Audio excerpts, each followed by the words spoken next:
Well, Matt, I saw your tweets about it. Your favorite skin is back in Battlefield once again. Nicki They, Minaj? yeah, Nicki.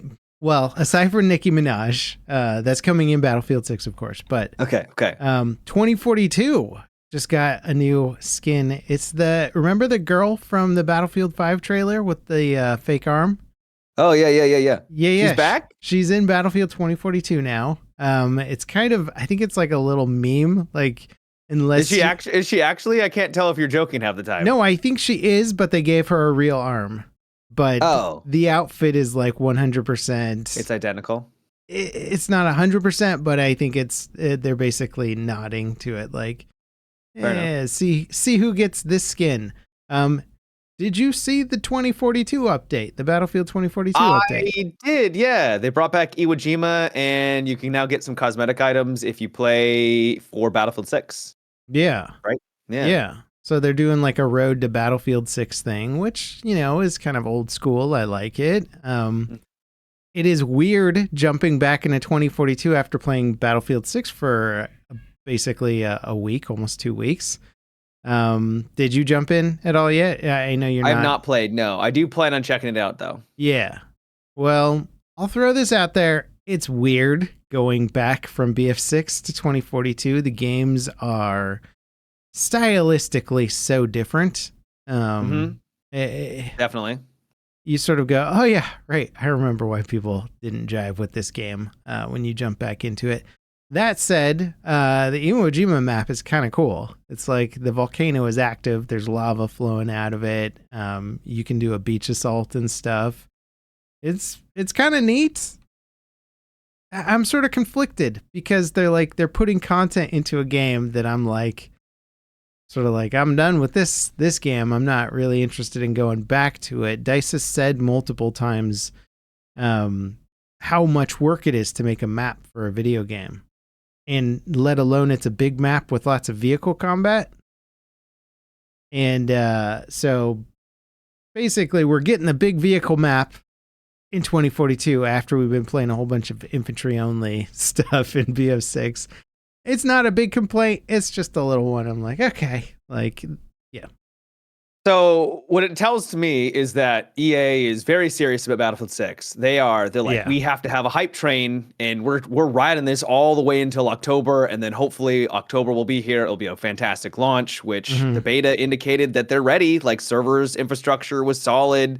I didn't have any real problems with getting in at all. And then hopefully then after that, they'll have a good cadence of updates after it, because if we're getting a map a couple of months before for a game that people aren't really too enthusiastic about, hopefully that will show that they're like serious about post-launch content as well. Because I had that very same like, wait, why didn't you just make this in Battlefield 6 instead? Yeah. Right? They're building the hype. It's pure marketing. And on one hand, I'm like, well, it's hard to complain about free content, right? I bought a game. Yeah. It's getting a free update. The update itself, I played it today. It's pretty good, actually. I gotta say, as far as 2042's updates go, there's a lot of solid content in it, and that content is going to be the 2042 is going to lose 99% of its player base in about 50 days time. Correct. Its lifespan is finite. And yeah, I sort of played it and thought, boy, I wish we got this map in Battlefield 6. Like, it'd be cool if that's if they said it's coming out in 2042 and here's a version of it for BF6 also. Then I'd be like, oh, that's cool. Okay, cool surprise or something. But yeah, it's like you said, not gonna scoff at new content, but yeah, that was literally my very first thought. I was like, this is neat, but wasted effort, maybe not. You can get your BF6 skins by playing the battle pass and stuff. So, and they don't look too bad. Some people are, it's the internet's being the internet, but for the most part, they look fine. They fit the aesthetic. The weapon skins are a little bit more flashy, a little bit more color, but I'm okay with that because for the most part, you're not going to notice the weapon skin on someone else's character 90% of the time. It's just they're too small for you to notice, and it's really just for the person who is using it. And I'm okay with that. I'm completely fine with that. as Yeah. long as the normal character skins don't get too crazy. I noticed they added the A10 Warthog and the Frogfoot into the game. I have a feeling they were just kind of ported them from BF6 because they're adding those for like Operation Firestorm and stuff. They may have, yeah. Yeah. I saw it and I was like, that's like good show, Dice. Like, I know what you're up to over there. They're like, copy and paste. Copy and paste. Yeah. But anyway, the A10's now in 2042. It's like one of my favorite planes from the old school games. So it's cool to see that. But even having played 2042 today, I would much rather talk about the Battlefield 6 beta wrap up because it did wrap up over the weekend. I don't know if you played it on the last night. You got your last. Oh, I played it. Yeah, you've probably put in an insane amount of hours to it at this point. I wouldn't say an insane amount of hours, but I put some good time in. Yeah. I was having fun right up to the end. The rooftop camping got a bit out of hand to a point where you're just like, come on, at guys. Times. Like, is this fun? Like, just, I don't even know if it was good for their teams to do it because I kept killing the guys on the roof way more than they were killing me. So I don't know. They're like, we're on the roof. And I'm like, yeah. The biggest issue is obviously target. It breaks up the flow of the map entirely. I think Siege of Cairo is fantastic. I think it's one of the better maps that DICE has made. We've expressed this multiple times. As soon as you get on the roof, which some people have wanted because they think that they're like past Battlefields allow you to get up on the roof, like Dawnbreaker and Battlefield 4. I'm like, Dawnbreaker was rough because of the rooftop camping. Yeah. In my opinion, it ruined the flow. Sniping from the roof sucks. Yeah. You're just like, oh, how do I get that guy? Oh, I can't? Great. Cool. Right. So some verticality. I like verticality, but when you've got something that seems like it was so well handcrafted, and then it's just like now you have to worry about people that are literally anywhere above you, it just becomes a mess. They'll fix it. Like I have no doubt that they'll just make that an out of bounds area or something. Yeah, I hope so. But yeah, people have figured out how to break the beta a little bit. Well, one of my highlight guns from playing it was putting a 200 round box mag on the support machine gun. It's putting fun. the green laser on there for that extra hip fire accuracy because that machine gun has really long ADS time. I'm like, screw the ADS. We'll just be hip firing while we're going through that lengthy ADS process. And half the time I didn't even need to do it. And then the New York map, which is super CQB, just rounding corners, hip firing everybody with a 200 round LMG. I was topping scoreboards with that setup, and it was enjoyable, man. I gotta say that became one of my favorite little guns. Yeah, no, I noticed too that when I started to experiment with weapons that at first didn't really mesh with me, getting some of their attachments and then trying to either be more aggressive or be more passive depending on the weapon strengths. A lot of the weapons felt solid. I never really walked away from, other than the DMRs.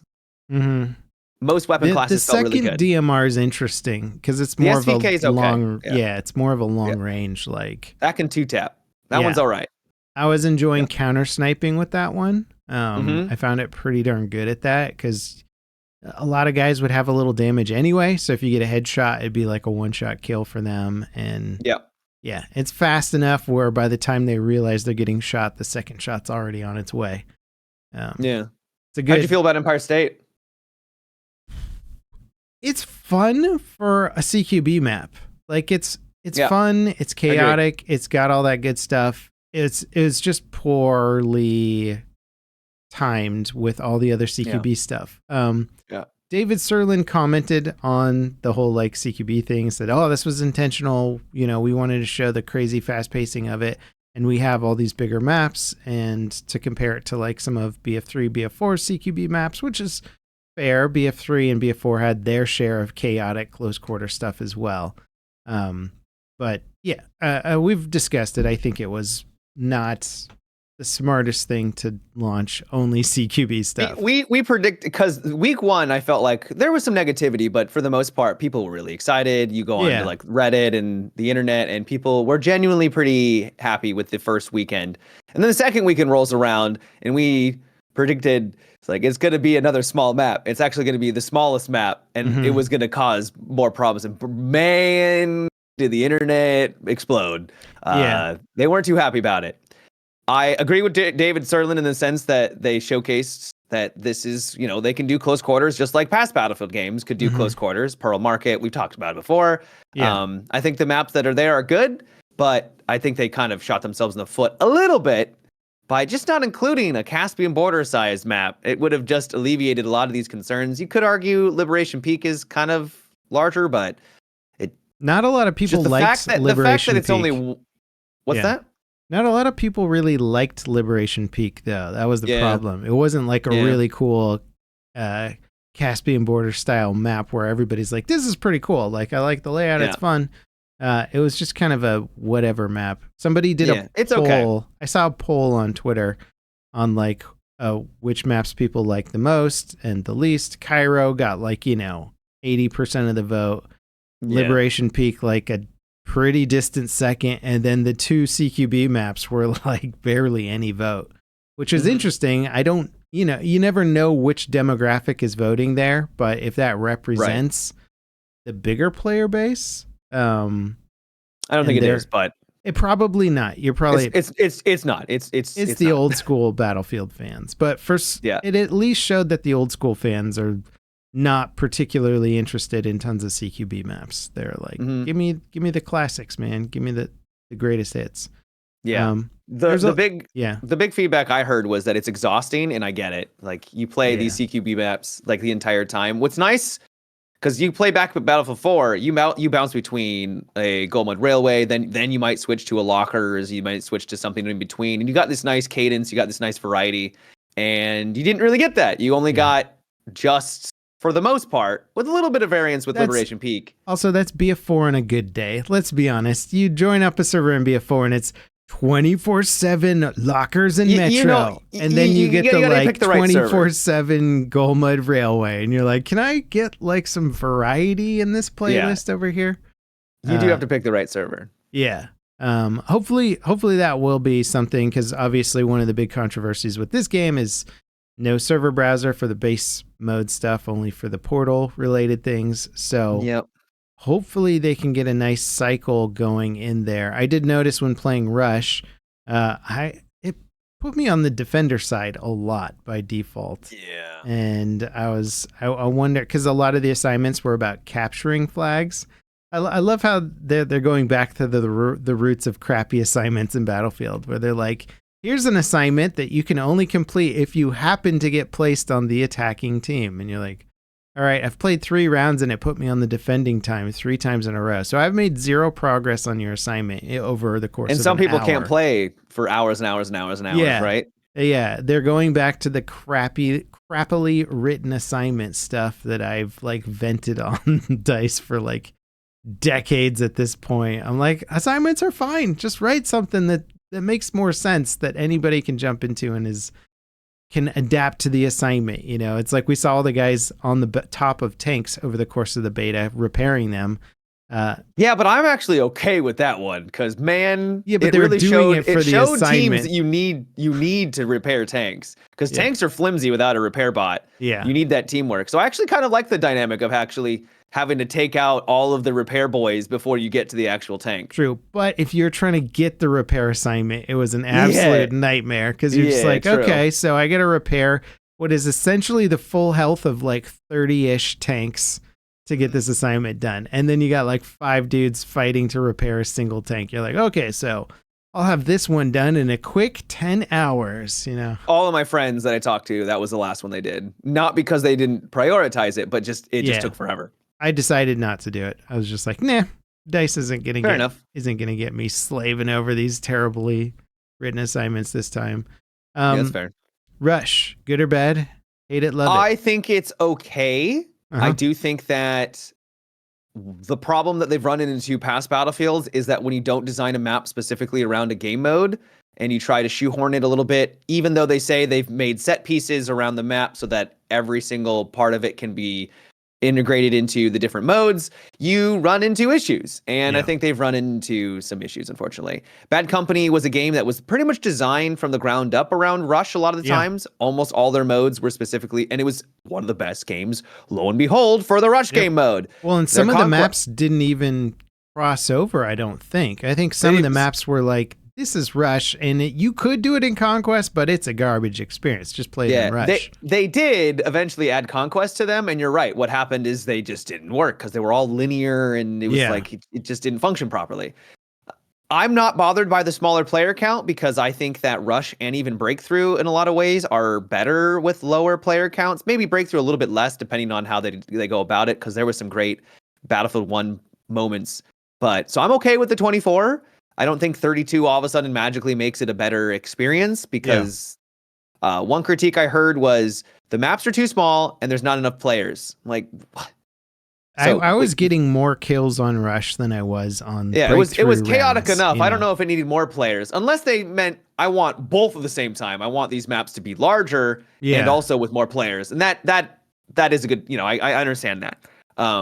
But I thought that for the maps that we got and the layout, the 24 was fine. I wasn't like I wasn't trying. I actually agree with you on that too. Like I saw all the news even before I loaded up the game. People were like, Rush is the worst. And I was like, oh no, let's load in and see what we're getting into. And then the pacing of it felt fine.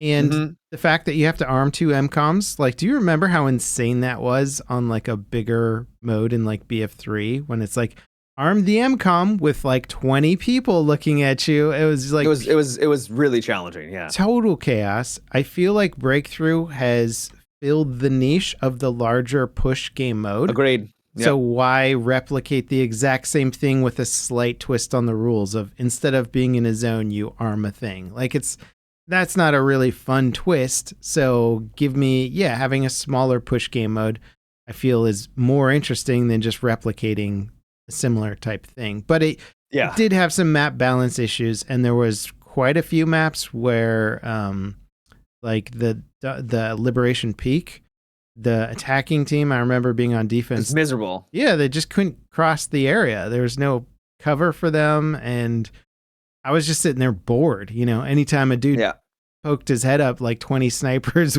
and like rockets would go flying towards them. You're like, well, I guess we're just gonna hang out here for a while. So some of the maps clearly weren't well designed or well laid out for it, and that's DICE's problem of trying to cram 50 billion game modes into every map. And you're like, okay, the ones that are actually good are going to be Conquest and like Breakthrough, and then everything else is like, it might play well. A bit more hit or miss. Yeah. Completely agree. To quickly go back to the Battlefield 3 comparison, I feel like people have rose-tinted glasses. Yeah. Damavan Peak, 64 players, was not a great experience. Like it just, do you remember how insane it was? Like it was impossible to push forward. I liked it, but it was like the same way I like Metro from time to time. Yeah. With 64 player Rush, right? It's like when I like a really bad movie that I'm embarrassed to tell people that I like. That's how I liked it, where I'm just like, I like pushing through this tiny little hallway with 20 people looking down. When you got to the tunnels, remember? Just the tunnel chaos at the end was that map was actually solid up until you got to the tunnels. Then it was just like all bets are off. 2 lanes for 64 players. Are you out of your mind? Like, I'm not saying they're not fun. I'm just saying like it's not like they're not the best design for they're 64. Meat grinders. You bring them down to 32, and all of a sudden it becomes wow. Oh, I can actually push a lane now with some friends, and we can get things done. So this whole I was seeing a lot of people say like, oh, they've lost their way. 64 player Rush is like 64 player Rush. I felt like was never really that big of a deal. And when Battlefield Rush was at its best was Bad Company 2, and that was where it was designed for 24 and 32. Yep. Rush has turned into Breakthrough, and now they're just trying to reimagine it as a smaller mode, and I'm totally fine with it because Breakthrough is it doesn't have that MCOM excitement, but it's arguably a better balanced experience. An easier way to balance too. It's a lot easier for people to understand because it's less about getting onto that point and holding down the button, which apparently some people don't know how to do. As for the maps, as you said, did you ever have a moment where you would like arm the objective and then you try to push forward and like to establish more of a front line so that you can defend, right, and make sure that they can't push into it, and then you reach the end of the map and they're like, no, you can't go back there? Yeah, the out of bounds were pretty aggressive. for sure. Yeah, especially on Empire State, there's the final objective of the MCOM. You arm it in the bar, and then literally one room over is the enemy team spawn. Yeah, it seems And like they don't spawn right there, but it's aggressive. They really wanted to like give the defenders. They wanted to like create as many clutch moments as possible, and you're like, well, I guess that's gonna do it if you let them spawn right next to the thing that they have to defuse. So yeah, I wasn't overly impressed with the map layout for Rush. I think the game size was good.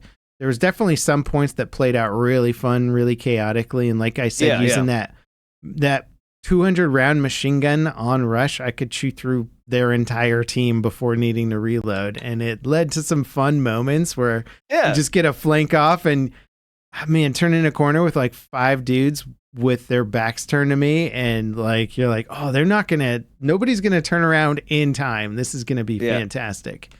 So it was great for that, and I ended up getting a lot more kills on it just because I could control my engagements more than I could on the bigger, more chaotic modes, so I enjoyed it. It was just as action packed as any of the bigger modes were for me, even though it was lesser players.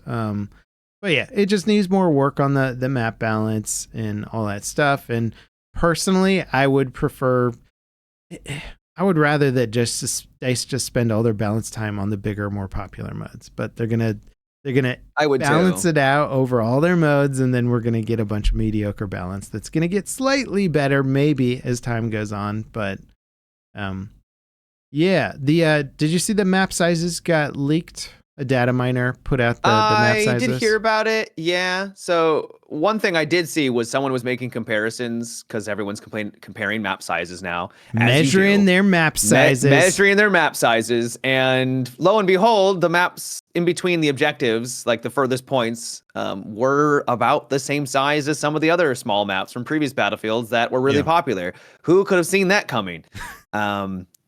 There are some that are going to be quite large that are coming out, but I don't know the exact. So you're gonna have to cover this. Yeah, no, it was Cairo was like maybe a third or a fourth the size of one of the big maps, and that looked kind of on par for what we expect from a large map in Battlefield. Yeah. I would imagine they just took a map like Caspian and were like, yeah, let's use that as a template, and then that's what the big map was. So. It looked fine. It looked on par. It does look like both air and land vehicles are available on a lot more of the maps than I thought there was going to be. I didn't read the fine print on the map plans for launch, but it's like at least half of the maps, I think, or more than half, that have land and air vehicles. So good. They got to be at least Liberation Peak size to house a helicopter. I hope we get at least 2 more maps. At least 2 maps that will be on the larger scale where there's more than just one helicopter and one jet. Yeah. Because that feels, and then more player space. Because it sort of felt like on Liberation Peak where like it's kind of works for the jet and the helicopter, but it just doesn't feel like it's a big enough map to really support. Yeah. I also I miss the classic Battlefield round start when like people hop into jets and helicopters take off and all the tanks roll out, and you're just like, it's sick. This is going to be cool. Like everybody's about to hit each other, and then all the vehicles just start hammering it out in the beginning of the round, and it's cool. And we didn't get to have that yet. So I hope we're still getting that. People have been complaining about the vehicles feeling clunky. I just haven't had enough time in them. Because they are slow. Yeah. It really like going back to what I said, you basically need to have someone repairing you if you want to survive, and you got to take it slow down an alley. Yeah. If you rush down and you expose the backside, your tank's dead. Like it doesn't matter how much repair you have. It is dead. Actually crazy how much damage they take from the rear. It's like 70%. It's nuts. It feels too much, to be honest. So it's a lot. Yeah, they could tone it, but even if they toned it down to 50% or something, it wouldn't make you want to do more damage. Yeah, but it's still a 2-shot at that point, right? Yeah. Also, we didn't really get too many opportunities to use vehicles at extreme ranges. There's a couple angles on Liberation Peak where you could shoot other vehicles from far away, but that for me is sort of like the quintessential use of armor in the game is like long range tank firefights. And I didn't get enough time trying that out to give any good feedback on how the tanks feel and stuff. So the tanks can be crazy powerful, especially the gunner positions. Like they will just mince people. So it's like this. It's the tanks sort of. It's almost apparently how they work in real life too, where they need to have the support of infantry around to take out people that are flanking to make sure that they aren't getting hit, and then the tank just kind of acts as a cannon and just blasts anything in front of it. But it's in a lot of ways a glass cannon because it won't last long without some support. Yeah, it is kind of ironic, but it is a glass cannon. Even though it's got all this armor, it's like the infantry weapons are built to destroy them. So you can't let them get close. And as long as you're fighting from really far away, they're effective and whatnot. But it's too hard to give any feedback on that without the bigger maps, because the close range maps are like, it's clunky and weird, but it's a close range. You're hitting a lot of cars along the way on the road, and because the turn radius is so small or so large, I should say, it's difficult to maneuver sometimes on the smaller maps. But and then you're constantly whipping your turret around because guys are. It would be nice if the turn speed of the turret was a little bit faster, because it can be tough to get anything going on. The sensitivity values really suck. So I turned them up to get better sensitivity as the driver, and then it also increases your sensitivity as the gunner. And then my gunner sense is like insane. It's miserable, right? Yeah. So I think you can go in there and start dialing stuff in, but the default settings suck, basically. Okay. I'll have to look into it. Yeah. There was that fun cheat debate. I don't know if you saw that. Cheat debate? Yeah, one of the streamers posted a clip and everybody on the planet was debating whether or not they were using cheats. I don't know if you saw that. Did you not catch any of that? No, I don't think so. So many people weighed in where they're like, this person is 100% cheating. They're cheating! This person is definitely not cheating. Wait, was it like where they flicked? I saw a clip where someone flicked and they're like, oops, I just shot at the guy through the wall. Was that it? Yeah, kind of that stuff. Yeah. So there was a lot of debate as to it. And one of the more interesting comments on it was a person who's like, so I used to make cheats. I know exactly what cheat this is and what the settings are on, and like how it mimics human error to make it look like it's not a cheat and all that stuff. And I was like, if that's legit, then that's pretty interesting. But anyway, people were going crazy debating over whether or not this person was cheating. But yeah, I do wonder. It makes me wonder because when we used to play and we used to run into cheaters back in BF3, BF4 days, cheats back then were not as good in the sense that they would just snap onto you and every bullet would hit, and it would be really... It was very obvious. It was very obvious. And if you tried to stream even without an overlay, a cheat overlay, it would be super obvious. Now cheats are at a point where they're literally designed to be able to stream and have somebody not necessarily be able to tell if you're just incredibly good or if you're cheating, because they build in the aim correction stuff where you overshoot your target and then come back on. They build in not aiming for the head every time, but aiming for different parts of the body.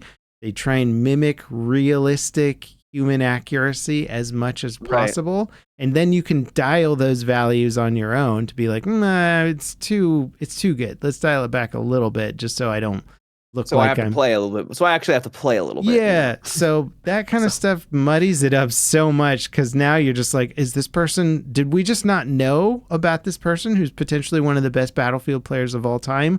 Or are they just... Well, there's people out there with this absolutely cracked out aim. Yeah. I during my playtime, I don't think I encountered a single cheater. At least nothing that was blatant. Nothing that you know, right? That's what I'm saying, Matt, is none of the guys we ran into played at a level that we'd immediately go, that's cheating, because we used to be able to tell just by like the crazy snappiness or the scoreboard or whatever. And you'd be like, that guy is fishy. I just don't like it. Like, I know what a top tier player can do, and that guy's exceeding those levels. A lot of cheats are, because a lot of them are around aim snapping and stuff, but a lot of them are also about being able to predict where people are. And I never felt like someone knew like I was always going to be. I'd round a corner and immediately get beamed or something, right? Like that also never happened. So yeah, you're right. It could be that cheats are just getting so good that they're basically just acting like regular players. But at that point, if you're just a regular player but better, I mean, it's still cheating, Yeah. but you know. It's just interesting that everybody's been like going crazy on it. I think DICE really is hitting the anti-cheat stuff pretty hard this time around. Of course, the information on that is not as well spread because they don't want to say what they're doing to combat it, because then you lose the war, you know. Well, there is the secure boot, which is hopefully going to help a little bit too. Yeah. Did you see? I think it was like Valorant's anti-cheat and Battlefield's anti-cheat were like detecting each I heard other. they were conflicting. Yeah. Yeah. So you had to. People were uninstalling one, and then DICE was like, "You don't have to uninstall it. You can just like turn off the game or turn it off, and then run Battlefield or whatever." And so, yeah. Yeah, it's a bit awkward. These kernel level anti cheats are like, I don't like this other anti cheat. It wants too much information. Yeah. So we'll see. I hope DICE can stay on it. Like you said, I didn't feel any moments of extreme suspicion. A few here and there. Me just going like, I don't know about that. That was very like snappy, you know. Where you at the same time. This is my biggest concern with Battlefield 6 is the netcode is not like up to snuff that like where I would like it to be. True. There was a lot of moments where I'd shoot somebody in the side and I'm like on point with my aim and it's like 2 bullets in, 3 bullets in, and then they do like this weird whip around and I'm like insta dead. And I'm like, what's happening here? So you go, if the netcode was perfect, then that dude is almost certainly cheating, but the netcode definitely isn't perfect. So I'm getting weird damage dumps in a single frame and players whipping around instantly to laser beam me. And I'm like, were they just looking at me for a while longer than that? And the game finally got around to telling me.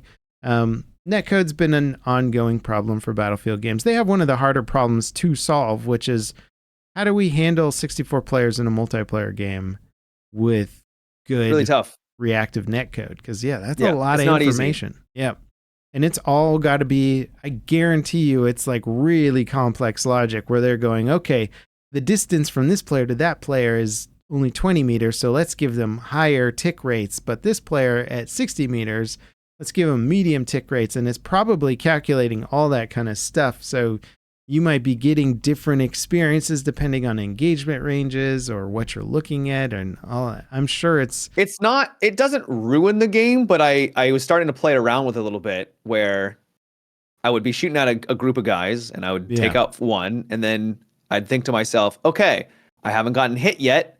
I should be good to duck for cover. I duck for cover and then I'm behind cover, slightly behind cover, split second later, I get shot by a couple bullets because it just hadn't registered yet. Like they were reacting. I knew that I needed to get behind cover because even though nothing was really all that bad yet, it was going to get bad. And if I had stayed, I would have died. So playing around that kind of sucks. And it's a bit annoying, but I noticed my hope, my hope is that this is their highest priority, like legitimately, because I think it's going to be one of the biggest things that will deter people long term. Yeah. I was going to echo what you just said and say, because I didn't think about it until you mentioned it, but once I started to get it in the groove, my patterns were like, take out this guy and before going for the dude next to him, duck behind cover and then like do a reload or rearm or whatever. And that would keep me alive longer than go kill that guy and go for the third. Also get greedy and go for the third. And I was doing much more incremental firefights because like you said, it was hard to get those next guys because you just couldn't tell in other games if they were taking if they were shooting at you. If they look at you shoot, you have half a second to make a reaction to whether or not somebody's aiming at you, right? You have to react immediately and take cover, and if you can't, then you're just like, well, I guess I'm shooting at I'm dead. Okay, cool. So there were some people that were making arguments online because it's rough. I'm not saying the netcode's good, but some people were making examples of like, oh man, the netcode and the time to death is so fast And they showed off him dying. Like one guy showed himself dying to an SMG up close. Like, yeah, it's an SMG up close. Like, yeah, it's gonna be quick. And then the final clip he showed was a dude headshotting him with a sniper rifle. I'm like, bro, what are you doing? Like, what are you doing? I died in 1 frame. Yeah. Yeah. Instantaneous. That's what happens when a sniper Like, round come goes on, through your guys. head. Like, if you're gonna give examples, at least give good examples. That's funny. Maybe it was a joke. I don't know. That's pretty I don't bizarre. think it was a joke. I don't think it was. Yeah. Yeah. Overall, I'm still feeling pretty good about the beta. Like I was enjoying it to the last minute. Yep. Just going through different weapons, trying different builds. I liked all the weapon classes for the most part. Again, DMR is probably least used weapon class. Yep. But in the slow firing machine gun, I was like, yeah, I'm done getting absolutely obliterated by assault rifles using this. It's fun if you use it at medium range and you get headshots with it, but it can definitely be rough when you're up close. When you're just like ga ga ga ga ga, and the guy's like, "Who's shooting me?" Oh, like, Tim? Okay. All right, I'm going to kill you now. And you're like, oh no, the damage per second is so slow. Yeah, there's definitely some guns that I was like, I won't ever use this again. But, DICE can absolutely dial those in to be better. For sure. But the good feeling guns, I like the not the G36. They named it like the B36 or something. B36. That was one of my favorite weapons. Yeah, it's amazing, isn't it? Yeah. Especially once you start getting the extended mags and the hollow point rounds for those 1.7 headshot multipliers. Oof. Yeah, the soft point. Mm-hmm. Yeah. I actually really liked, what's the heavier hitting engineer or the carbine? M27? The M417. M417. That was it. Yeah, that thing hit hard. Yeah, that one was really fun. I ranked it up all the way and then got the hollow point shots for it, and then it just clicked and I was like, oh, now here we go. Nice. And it was dropping people pretty fast, really quick ADS, fast reload. Like, yeah, I was enjoying some of those guns, and they look cool too. The reload animations are hot. Like people were comparing DICE weapon animations to like Call of Duty or even past Battlefield games, and they've stepped it up quite a bit on this one. It looks cool, man. I think is one of the best betas for not only just Battlefield, but just in general for a multiplayer game. 4 maps, they're small, can't deny that. That sucks. But solid, it was just a solid beta. Like it showed what the game had to offer. I'm not expecting the game to change much between now and release, other than just hopefully more content.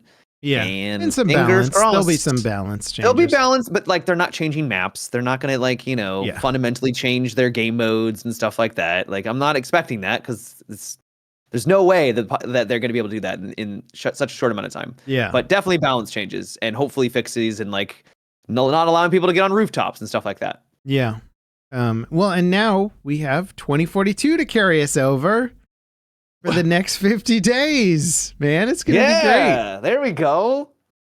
Yeah, no, that's funny. I think I've finished my 2042 play session, and that will be probably it, in terms of how much I played 2042 between now and launch. I might go for some of the unlocks if I'm feeling bored, but I don't know, man. Some of those seasonal passes can take quite a while. I don't know how much 2042 I want to grind for it. Yeah, that's fair. Yeah. Anyway, I'm feeling good about it. I'm excited. I'm feeling good too. Should we talk about a different game, Matt? You want to talk about another game? Do you want to talk about Mafia: The Old Country? Let's hear it. I know a lot of people are really excited for the release of that. Yeah, so I beat it in about 11 hours. It's pretty short. It's $50. Bragging. So pretty. That's about as much as people. Yeah, I know. Well, I am bragging, but of course. Yeah. I unfortunately found it to be lacking in a lot of ways. The characters and the voice acting, fantastic. I really like the characters, really connected with them. The voice actors did, I think, a fantastic job.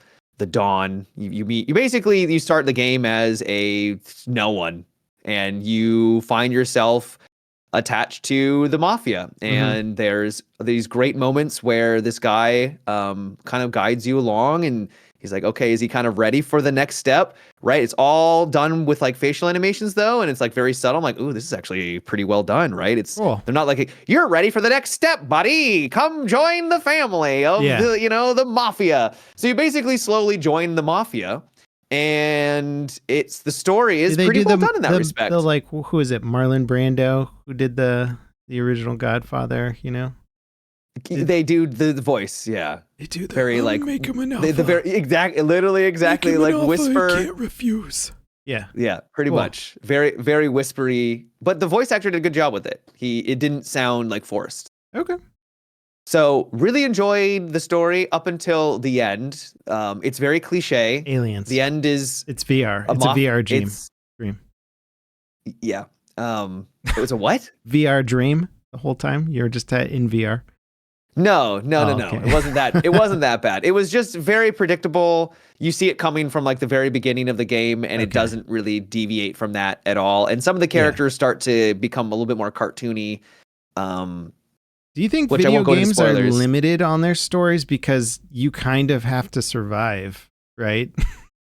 Like a movie, the protagonist can die or like they can do some crazy stuff, but in a video game, you're like, well, I guess I could die at the very end, but more or less I have to be here to play the game. It does limit you for sure. Yeah, absolutely. But I pretty much saw exactly what was going to happen. But with some twists where it's like, did that character really do that thing? I won't get into spoilers. Maybe we'll do a spoiler section after the post podcast or something, right? Anyways, the thing that really disappointed me though is that it's not really a game. It's got a fun, it's got a decent story, and like I said, the characters are really well done, and the facial animations, their art team did a fantastic job with the world and graphics. But gameplay is some of the most basic gameplay that is I have ever. Yeah, for $50 too. So they've got like stealth sections where you got to go around and basically you just choke them out, and you do that over and over. It doesn't change. Like there's no like advanced tactics that you start to get. No way in hell I would have made it through this game, Matt. There is no way. Yeah. You are describing exactly what I hate about video games, which is like, let's make a story and gameplay will be like a distant tertiary objective. And you're like, it's a video game. If you want to tell me a Godfather story, make a movie. Like, come on. Yeah, and that's basically what it was. So you can go in stealthily, and you kind of need to, and sometimes, or you throw fail. Your little bullet casing, and then the guy goes, "Hey, you have coins. You have coins that you can throw." Cool. Yes. Yeah, super cool. And they are dumb. The AI is dumb. Shocking. You've got these little boxes that you can put bodies into once they're unconscious or whatever. You can put them in there, and you can put as many as you want. The body disappears. But then you start to realize that they don't actually ever like path around enough to justify putting them away. Nice. Yeah. So you're basically just like AI whatever. Pathing is hard, dude. It takes a long time to make good AI. It sounds like they just skimped on this one. Yeah. And then when you actually get into like fights with your weapons and stuff, it's not great. They do have like knife fights, which are kind of cool, where you need to dodge and parry and get your attacks in, which I thought was going to be interesting. But literally, they're the same all the way through. There might be some unique animations for like certain bosses from time to time, but the knife fights literally play out exactly the same. When you wait for the parry, then you get your counterattack in. It's disappointing. Maybe get like a couple of lucky slugs. So yeah, I enjoyed it for the story, but even if it got a little cliche, but man, the actual gameplay was not the best. Yeah, that's unfortunate. I know there's so many games like that. It boggles my mind that they keep making games where gameplay is not a major concern from the start, where you're like, shouldn't that be like one of the main draws, that it's fun? And then you're like, nah, we're just going to hit them with stories and visuals. And you're like, okay. Gonna suck. It's just a movie. Yeah. Which could be, it's fine, it's good, but yeah. I would wait for that one to be on sale especially if you're on the fence. Yeah. If you're gonna pick it up. And I won't buy it at all. At all. At all. I wouldn't even play it if somebody gave it to me. Like everything you just described, I'm like, oh God, it makes my skin crawl. Yeah. Speaking of games that might suck. Okay. Have you heard of this? I feel bad about this, but also this is probably deserved. Have you heard about Reaper Actual? No. Yeah. Okay. So you remember your old buddy John Smedley and Matthew Higbee and Tremel Isaac? Those names all sound very familiar. Yeah. Planet Side 2. I think John Smedley did. Oh, yeah. I think he did some EverQuest as well. He was part of SOE for quite a while. Yeah, So, I was gonna say those names sound super familiar. Yeah. They made this game. Yeah, so those are the kind of Matthew Higbee's like game director or creative lead. Tremel is like the art director, and then Smedley's like the executive producer or whatever. Those are their traditional roles when they work together. The pictures look nice. It's like a shooter. So it's sort of got like some Web3 crap talked about with the game, which immediately put me on like some red flags started coming up. I was like, it looks like sort of I don't know what to call it. It could be sort of like a Rust style game where you can get a base and then go around and run missions in a city. Okay. And then you can have your own base. And if you like generate enough heat, people will come and like they can attack or loot your base, and then you have to like defend it or something. Which, conceptually sounds fine. Yeah. The trailer looks so crazy. Boy, I've never seen a more boilerplate trailer ever. It looks like first person shooter the game, basically. Hard to make shooters that much different from each other, but I hear you. It's tough. Well, yeah, if the trailer's any indication on what the gameplay is, it looks super basic. Then they show a little bit of gameplay, and it also looks very boilerplate. It's hard to say. I like the guys making it because they made Planet Side 2, and I know them, and I've Planet Side had its fair share of problems, and I won't give it a pass on like design. It wasn't some sort of genius game. It was loaded with problems, but I think I'm just disappointed. I was hoping for more from this trio, this group of developers to come back and do something exciting, but anytime there's a game that has like a bunch of Web3 junk, like as part of the like idea behind it, you're like, okay, they had to do that probably to get funding to make the game, because some crypto bros were like, we're going to make like the next NFT game. And so you got to like, of course, pitch that to them. And then the pitch or the game concept becomes super generic because it's built around the ideas of microtransactions and getting players to do stuff. And it's kind of what it feels like, but I'm going to keep my eye on it. I definitely want to check it out when it launches because of the pedigree of the developers behind it. But the trailer made me disinterested, unfortunately. I will have to watch it. Yeah.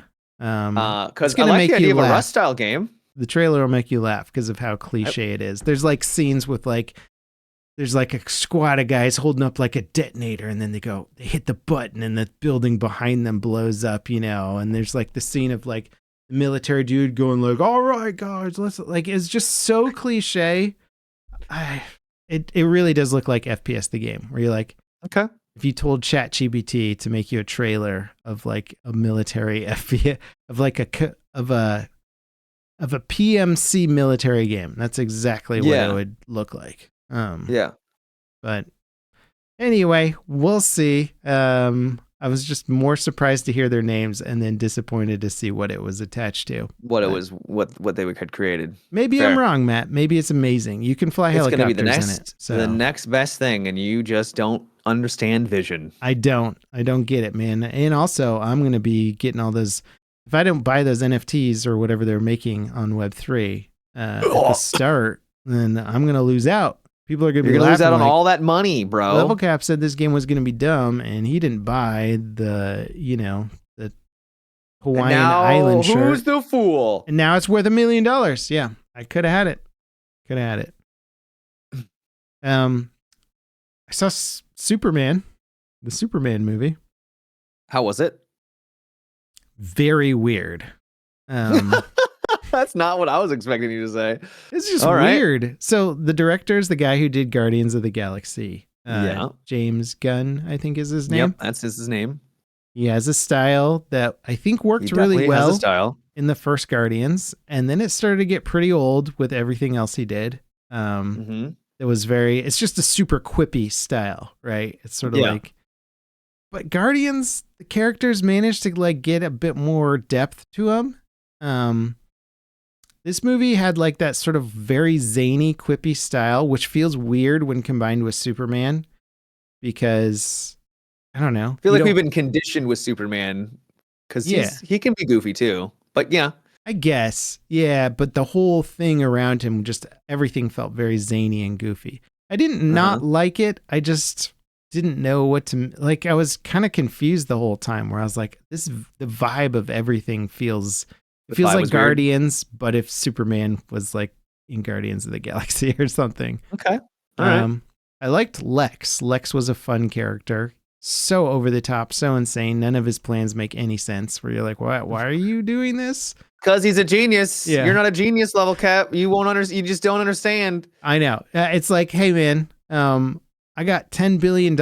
I've got all the governments in the world in my pocket, but still I must kill Superman. It's just like, why don't you just be content controlling the world through politics? Why don't you just be content controlling the world? Yeah. Yes. Are you not okay with just controlling everything? He's like, no, I have to have all these crazy evil genius plans that make no sense. Yeah. And they almost just like lean into it where they're just like, this guy's ridiculous. Like everything about him is ridiculous. Yeah. I mean, that's kind of what a superhero story is about. Yeah. They leaned into the ridiculousness of the universe so hard though, where you just don't really take it seriously, where at no point was I in any concern for Superman or any of the main characters in it, where I'm just like, they'll be fine. They're protagonists. They'll be fine. Yeah. Yeah. Well, it's also Superman.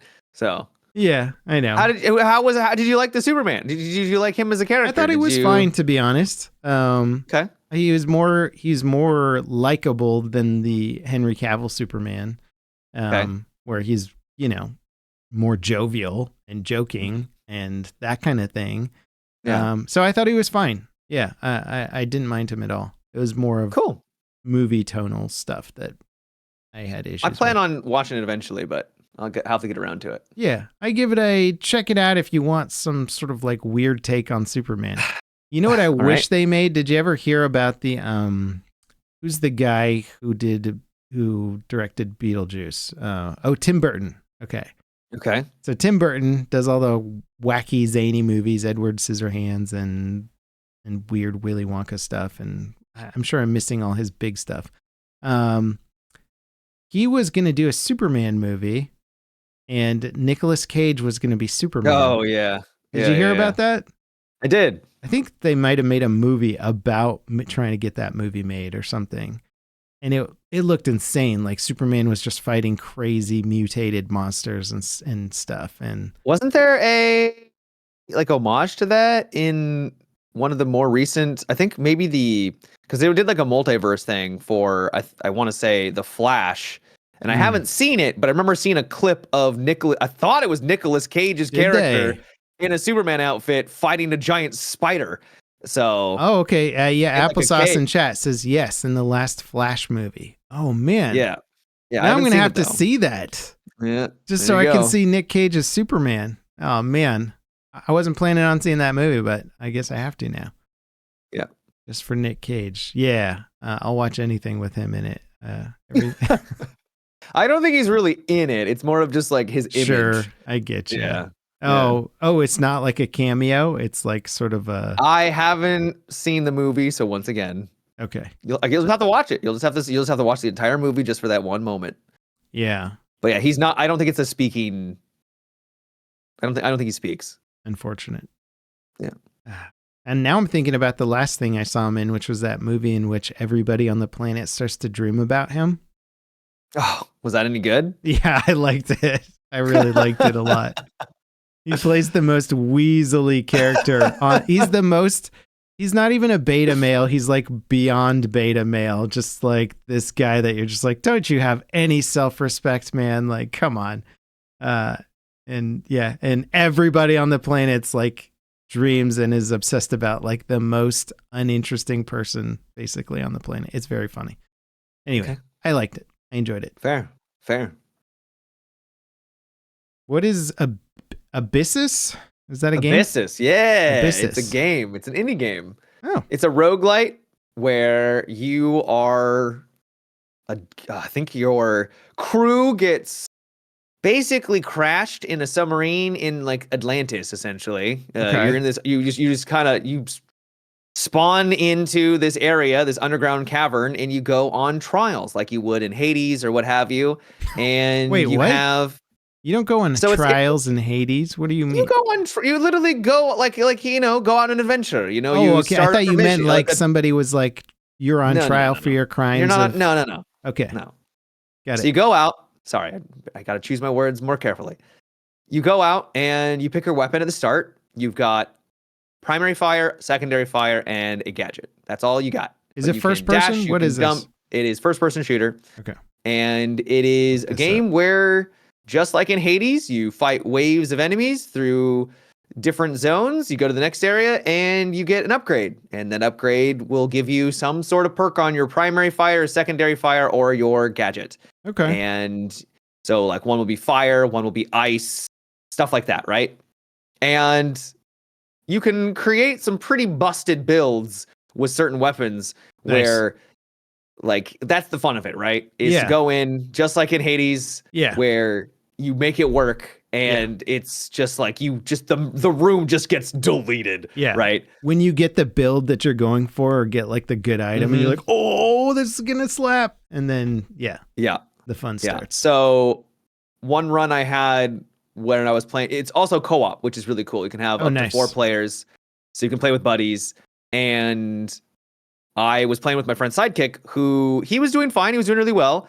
But I clearly had a build that was definitely synergizing better with my weapon. Mm-hmm. And I also got a trinket that I found where I would send out 2 extra shots. And I was using a bow, so they already hit really hard. And the bow on top of everything else with 2 extra shots going into the enemy, and things were just exploding in front of me. It was incredible. So the game does a really good job of giving you this sense of like power and rewarding you for finding a build that works for your weapon. And I liked it a lot. It's on the shorter side. There's not like a ton of content. There's essentially technically 4 biomes, but it's 3 biomes and then 4 bosses. Okay. That you have to kill, and you fight them every time. It doesn't differ in that respect. Cool. Well, I'm a huge fan of Hades, and I like the format of like kind of quickly building out a character, and if it doesn't work, you die pretty quickly, and then go and try again. You know, runs will usually last, to get to the very end, will take about 30 to 40 minutes. Okay. Yeah. Did it take you a lot longer the first time through? Because you're taking it slow and you're trying to like figure things out. But once you get into the groove, 30 to 40 minutes feels kind of like about how long it will take. It's also interesting. How long did it take you to beat Hades the first time? Because like the first time through for Hades for me was significantly longer than like the subsequent play sessions where you're like, okay. It didn't take me actually very long to beat the game, to actually get to the final boss and beat it. We did it within the first night, so 4 or 5 hours. It was actually fairly fast. Maybe just we're gamers. I don't know. I want to say 5. Probably took us about 5 hours to do it.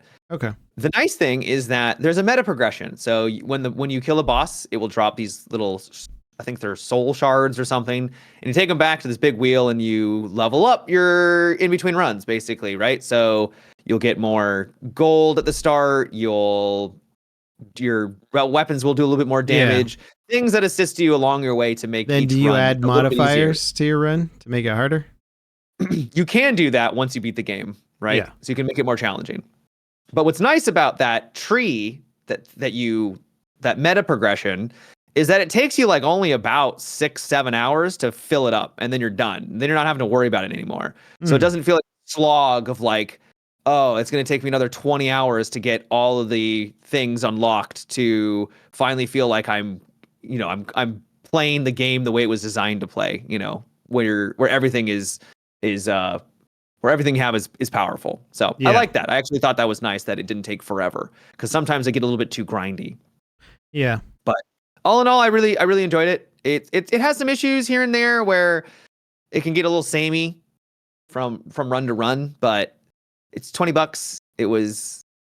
I did a sponsored stream, full disclosure, so I should probably mention that before. Fair enough. But I was playing this sucker off stream, so I was definitely vibing with it.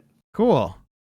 I love that formula. Like I said again, is if you can nail it right, because it does have to be right. Like you get some of the values off, and none of it works. You gotta dial it in just right. But I haven't thought of playing that in a shooter environment. I tend to not like fighting NPCs in shooter games that much. I just don't find it as interesting. There is some issues with it, because so one of the bosses is really annoying where they'll jump up in the air and you have to pay attention. You'll have to try to shoot at the boss while he's up in the air, but then there's stuff on the ground happening and you're like, you want me to jump over this stuff on the ground while also looking up at the boss?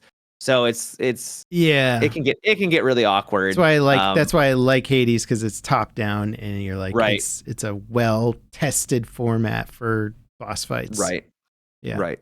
So, but like I said, it's indie. It's $20. I feel like for $20, it does a pretty damn good job at what it's trying to do. Problems with builds here and there. Some builds just feel like they're just way worse, or you know, certain, frost versus ice or what have you. But I've enjoyed my time. I think it's a cute little indie title. Cool. Anything from Gamescom catch your ears? Or? I haven't really seen anything. Okay. Isn't that just getting started? Yeah, I think so. I looked at what's been shown so far, and none of it was exactly in my wheelhouse, so it didn't exactly interest me. I was just curious if you knew. Damn, Deadlock's got 6 new heroes. What? Oh, does it? Holy crap, Deadlock. I haven't heard about Deadlock in a while. Like I wasn't sure if it had kind of like fallen off or what. Well, it's fallen off because there was the initial push. Well, no, I wouldn't even say initial push. People were like, "Holy crap, new Valve game! I want to play." And then everyone played it and like, "Oh, okay, this is fun," but it's still in development. Like there isn't assets on the walls. Like there's literally like gray box stuff on the map, right? Like this is clearly work in progress. But I think last I checked, it had like 10,000. Currently there are that's a different Deadlock. There's 26,000 people playing right now, and it's because the new update, it looks like. Yeah. But it was averaging around 10,000, so it's doing okay. But it's also not out yet, right? Yeah. It's not early access. Game. If they want one of their games to do well, they just put it at the top of Steam's charts. They're like, "Hey, we have a game too." You're like, "That's cheating." It's early access. It's technically early access, but it's not early access. Like it's an alpha beta blend where it's. Yeah. So I'm okay with it not having a crazy amount of people yet. I think it's going to explode when it comes out. We'll see if it sticks around, but I love the game. I think it's a blast. I can't wait to see all the changes they've made. Yeah. Cool. Dude, I'm conflicted for October. So what is it? October 10th is when BF6 drops. Battlefield 6. Yep. October 11th is when CitizenCon kicks off, and I want to cover it. So I'm like, come on, man, the day after. Good luck, dude. Good luck. Luckily, this time, I think it's a short live stream as opposed to 2 days of presentations. That's good. Thankfully, because they were exhausting before. Oh, yeah. I mean, I liked covering them, but they're at crazy. They did it in like the UK, so the hours were terrible for me and all this other stuff. And then I think at the end of the month, we get Arc Raiders, right? Yep, that's on the 30th, I believe. Mm-hmm. So I get a few weeks to enjoy BF6, and then I really want to play Arc Raiders. Like I'm very excited about that. So there's going to be some conflict there in my gaming schedule. Yeah, but then just imagine you can bounce between the two. You have like two hopefully banging FPS game third-person shooters to play. So neither of us think that they're going to launch. Battlefield's going to launch its Royale initially. Like I don't think so. No, probably not. I wonder if it's Royale. I wonder if Arc Raiders is going to beat them to the extraction sort of mode thing, and then Battlefield's going to come in. I don't know. It's hard to say. It's hard to say. Well, Arc Raiders isn't a battle royale. It's an true. extraction, and I don't think the Battlefield 6 Labs test will be an extraction. I think it'll be a battle royale. They're similar, but they're not the same. Yeah, it's true. I know there's so much overlap because you're still going in, you're killing people at high stakes, but different stakes. They're very different. It's true. It's true. Have you been following any of the AI stuff going around with like ChatGPT-5 and all that stuff? Where I heard it came out and it's not very good. Yeah. Did we talk about this already? No, I know someone who actually works on AI for a big company, and they tried out ChatGPT-5 and like asked it to help program stuff, and it just like failed miserably. Yeah. So I think we're starting to get to the diminishing returns space of at least the current models of AI. Like I know they'll push it further at some point, but it's like, remember when like CPUs kept getting faster and faster and we're like, how fast can they get? And then they're like, oh, we found how fast they can be. Like we hit the megahertz threshold. And then they had to invent like new core technology and go multi-threaded and all that stuff. And then that's how they pushed forward, but it was with a different type of technology. And I think that's sort of what we're running into with, what is it? Learning language models or large language models? I forget what LLM stands for. But, I've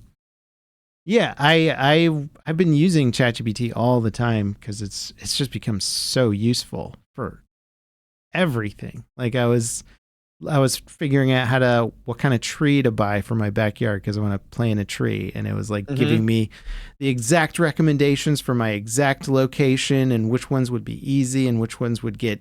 I was like, I need a tree that provides shade and lives for a long time and is super easy for an idiot to grow. And it's like, here's your tree, and tells you everything. And it's like, that has just become integrated to like so much of my life now. I use it for work, for tutorials, like learning Unreal. It's become incredibly good at that. But the latest model came out and I was like, here we go. And it's hard to hype it up because you're like, it's a whole new model. It's gone from 4 to 5. So you're expecting a pretty big improvement. And then it's not. I think it gives better answers, but it takes longer to give them. And the difference is not immediately clear where you're like, I think it's better, more accurate answers, but I can't tell you how much better or how much more accurate. It's just like probably better. Well, if you had the reference that it was using, then you could verify it yourself. Does it do that? If it's like news or there's like something like that, it'll reference it. Okay. Yeah. And for tutorials as well. If I'm like, say, how do I do this in Unreal Engine 5?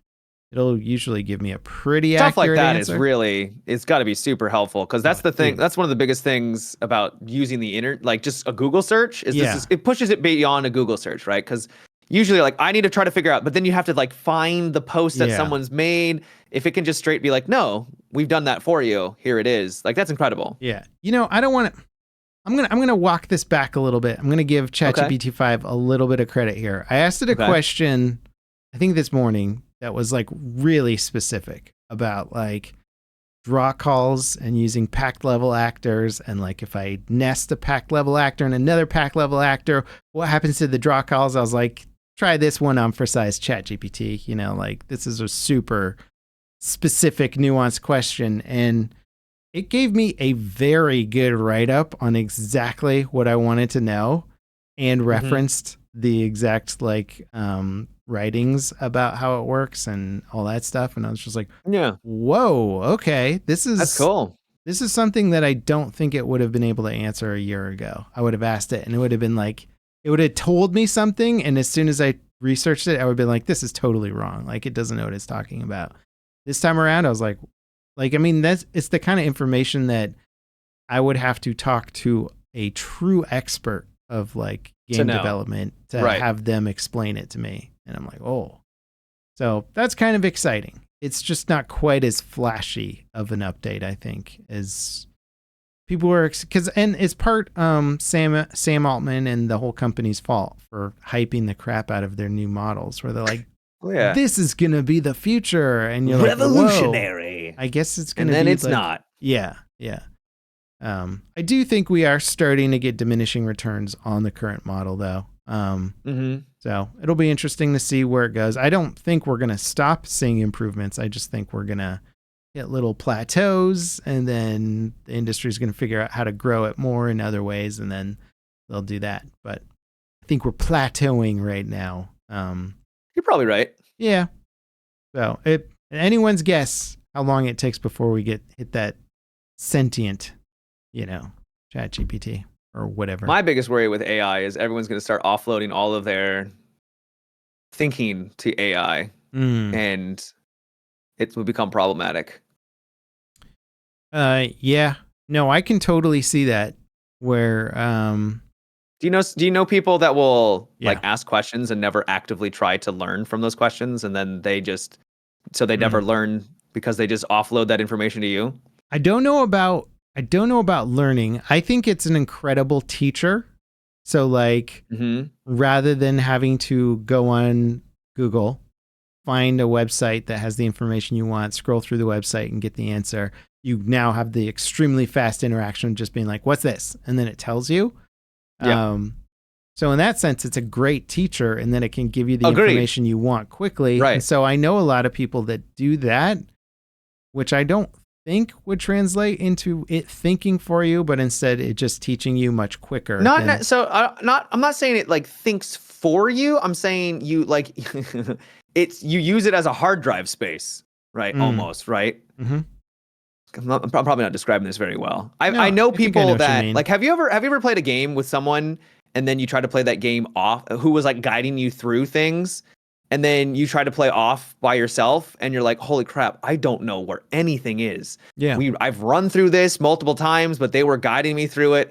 And now I'm having to do it for myself. And I'm like, I don't know where everything is. Yeah. And it's because you were kind of offloading the learning process onto them, right? You were using them as the reference. I think that is for sure a danger of a system like this. I can't think of any examples of how it's been used, seeing people use it so far that would do that yet. I mean, I've seen it on Twitter with Grok. They're like, how should I feel about this? That's weird. Yeah. What is this? Is this true? Well, is this yeah. You know what bothers me the most about that is like people go, is this true, to like Grok on Twitter? And then it's like, no, absolutely not. Here's all the proof that debunks it. And you're like, why don't you just like label the post fake or something then, so we don't have to ask you, and then have this like big incendiary post that's like, oh, America's getting invaded. And you're like, what? What's happening now? And then you're like, oh, it's fake. And you're like, why don't you just put that at the headline, But part of me wonders if like they're just not doing that because it's better for views and engagement or something. I really don't know. Couldn't say. But it's useful for that, for sure, for verifying factual information. It can be. Yeah, assuming it gets it right, obviously. Right. That's the thing. Is it actually correct? Right. Yeah. Atif is sort of commenting that if you don't build the mental muscle memory, you won't be able to do the task yourself. Right. So there's actually old studies that deal with the same idea with like the first test of cyborgs, essentially, where people would put on wearable computers that would handle stuff for you, like being able to do facial recognition. And that's kind of what I was leading to. Right? Yeah, not being able to remember somebody's name or whatever because the computer's used to remembering their name. So you start to lose that skill set of being like, I just don't need to remember people's names because it'll just tell me what their name is every time I see them. That for sure is a danger, and it'll probably start happening once we start getting like wearable computers that we're constantly using as aids, But yeah, I don't know if I've seen the full crossover with ChatGPT yet. Maybe. I don't think I think this is the early stages. It's just one of the worries I have with something like this. Maybe with writing though. It depends I think it's going to depend on how it's being used. Yeah. Actually, I think writing right now could absolutely be one of those things where you're just like, you used to have to know good grammar and sentence structure and how to format things eloquently and like put the And now you just ask it to do it for you. yeah, for sure. So I could see that being a skill set that is going to atrophy. Yeah. It's concerning. Yep. Yeah. Oh boy. Yeah, we're gonna have like journeymen at the top that are like people who don't let their skills atrophy and they can control all the AIs, and then everybody else is just gonna be like, do the thing, AI. A sci-fi. Yeah. Cool. I'm sure we'll be fine. We'll be fine, Matt. This is Yeah, we'll be good. Yeah, you're totally fine.